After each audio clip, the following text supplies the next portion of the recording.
ॐ अज्ञानतिमिरान्धस्य ज्ञानाञ्जनशलाकया चक्षुरुन्मीलितं येन तस्मै श्रीगुरवे नमः।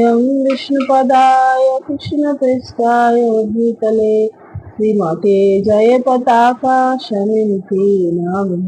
नमाचार्यपदाय निताय कृपापदायिने गौरकथा धमदाय नगरग्रामकारि नमयं विष्णुपदाय कृष्णप्रेष्ठाय भूतले श्रीमते भक्तिवेदान्त स्वामिनिति नामः।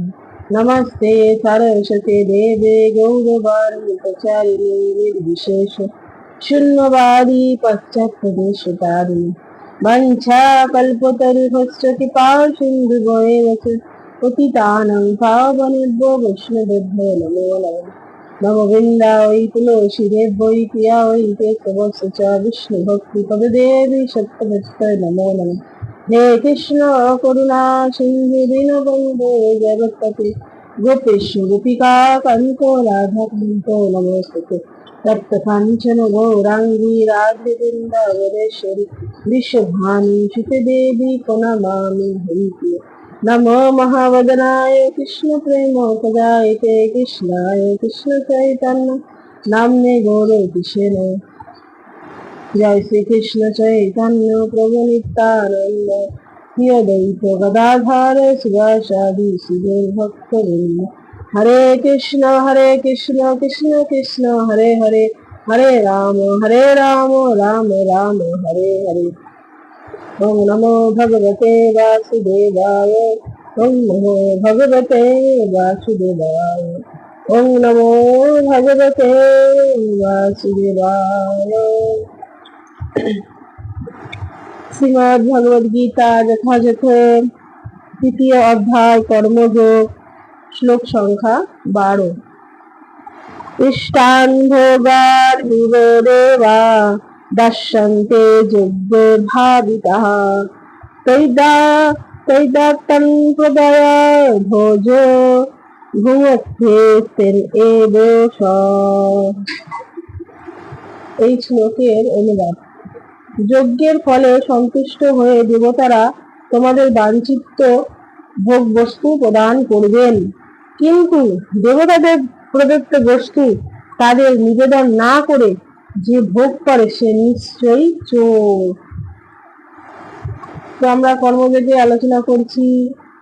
ভগবান বলছেন, আগের শ্লোকে বলেছেন যে আমাদের যজ্ঞ করতে হবে, যজ্ঞ করলে আমরা সবকিছু পাবো, এই জন্মেও পাবো এবং মৃত্যুর পরে আমাদের পরবর্তী জীবনেও আমরা ভালো ফল পাবো। আর এই শ্লোকে কি বলছেন যে যজ্ঞের ফলে সন্তুষ্ট হবে কারা না দেবতারা। যদি আমরা যজ্ঞ করি তারা দেবতারা সন্তুষ্ট এবং দেবতারা আমাদেরকে ভোগ্য বস্তু প্রদান করবে। অর্থাৎ আমাদের যা ভোগ করা, আমরা যে ভোগ করছি, অন্ন বস্ত্র সরবরাহ যে করছি, যে কারা করছে, এটা হচ্ছে দেবতারা করছে। আমাদের হাতে কিছু নেই, আমরা কিছুই করতে পারি না। কিন্তু এই সমস্ত কিছু যে তারা আমাদেরকে দিচ্ছেন, ভোগ্য বস্তু প্রদান করছেন, সেগুলো যদি আমরা তাদেরকে না নিবেদন করি তাহলে সে হচ্ছে চোর। তাই আমাদের কি করতে হবে, যার কাছ থেকে আমরা যেটা পাচ্ছি তাকে সেটা নিবেদন করতে হবে। ঠিক আছে, তো এইখানে এই শ্লোকে এটাই আলোচনা করেছেন। এখন এই যে দেবতারা হচ্ছে ভগবানের প্রতিনিধি, এদেরকে ভগবানই দায়িত্ব দিয়েছেন যে তোমরা এইগুলো প্রদান করো প্রত্যেক জীবকে। যেমন ব্রহ্মাকে দায়িত্ব দিয়েছে সৃষ্টি করার, বিষ্ণুকে দায়িত্ব দিয়েছে পালন করা, এবং মহাদেবকে অর্থাৎ আমাদের শিব বাবাকে দায়িত্ব দিয়েছে ধ্বংস করা। এই তিনটে কাজ এই তিন দেবতাদের দিয়েছেন। এছাড়া মা লক্ষ্মীকে দিয়েছেন ধন ঐশ্বর্যের অধিষ্ঠাত্রী দেবী, মা সরস্বতীকে দিয়েছে বিদ্যার দেবী, হ্যাঁ, এবং আরো অন্যান্য যারা দেবতা আছে সমস্ত দেবতাদেরই ভগবানের নির্দেশে তারা আমাদের সবকিছু ভোগ্য বস্তু আমাদের প্রদান করছে।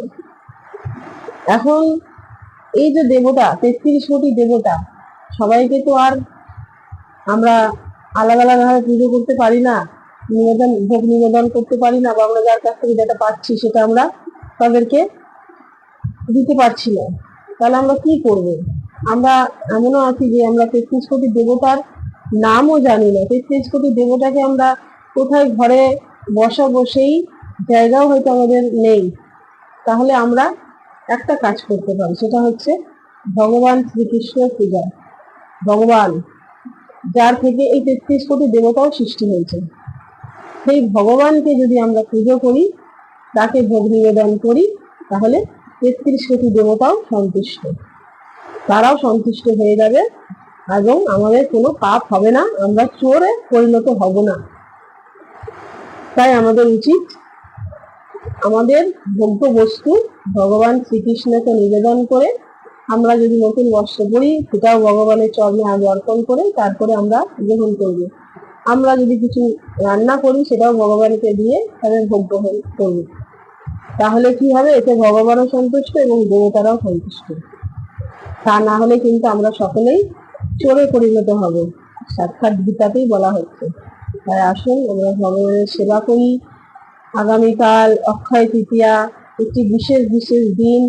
বৈশাখ মাস তো চলছেই, এই মাসে জলদান খুবই মাহাত্ম্য আছে। এছাড়া অক্ষয় তৃতীয় দিনটা হচ্ছে অক্ষয় হয়ে থাকবে, যা কিছু আমরা করব সবকিছু অক্ষয় হয়ে থাকবে। যদি কোনো পুণ্য কর্ম করি সেটা অক্ষয় হয়ে থাকবে, আর সাবধান যদি কোনো পাপ কর্ম করি সেটাও কিন্তু অক্ষয় হয়ে থাকবে। তাই আমরা চেষ্টা করব এই দিনে বেশি বেশি করে ভগবানের নাম জপ করা, গীতা বা ভাগবত পাঠ অধ্যয়ন করা, বা দান করা, বৈষ্ণব ব্রাহ্মণদেরকে ভোজন করানো, তীর্থে স্নান করা, বৃন্দাবনীতে জল দান করা, এই সমস্ত কাজগুলো আমরা আগামীকাল যথাযথভাবে করার চেষ্টা করব। কোনো রকম কোনো পাপ কাজ আমরা করব না, আমরা সেটাও চেষ্টা করব। কোনো রকম কোনো জীবকে হত্যা দিয়ে দুঃখ দিয়ে আমরা যেন ভোগ্য না করি, অর্থাৎ কোনো রকম কোনো আমিষ আহার যেন আমরা না গ্রহণ করি, সেই দিকেও আমাদের নজর রাখতে হবে। এই অক্ষয়তে দিনটা বহু মাহাত্ম্য আছে। এই দিনে পরশুরামের আবির্ভাব হয়েছে, গঙ্গার আবির্ভাব হয়েছে, তারপরে এই দিনে সত্য এবং ত্রেতাযুগের সূচনা হয়েছে। এই দিনটিতে ভীষণ ভীষণ মাহাত্ম্য। অক্ষয় প্রাপ্ত পেয়েছিলেন যুধিষ্ঠির মহারাজ। আরো অনেক কিছু আছে, ভিডিও অনেক বড় হয়ে যাচ্ছে, তাই আমি এখানে রাখছি। আসুন আমরা সকলে ভগবানের সেবা করার এই সুযোগ যেন না হারিয়ে ফেলি এই দুর্লভ মানুষ জন্মকে। তাই হরে কৃষ্ণ কৃষ্ণ কৃষ্ণ হরে হরে, হরে রাম রাম রাম হরে হরে। জয় কৃষ্ণ ভগবান কি জয়। শ্রীমদ ভগবদ গীতা গ্রন্থ কি জয়। জগৎ গুরু শিল প্রভুপাদ কি জয়। প্রতিটি পাবন গুরু মহারাজ কি জয়। রোজ নারায়ণ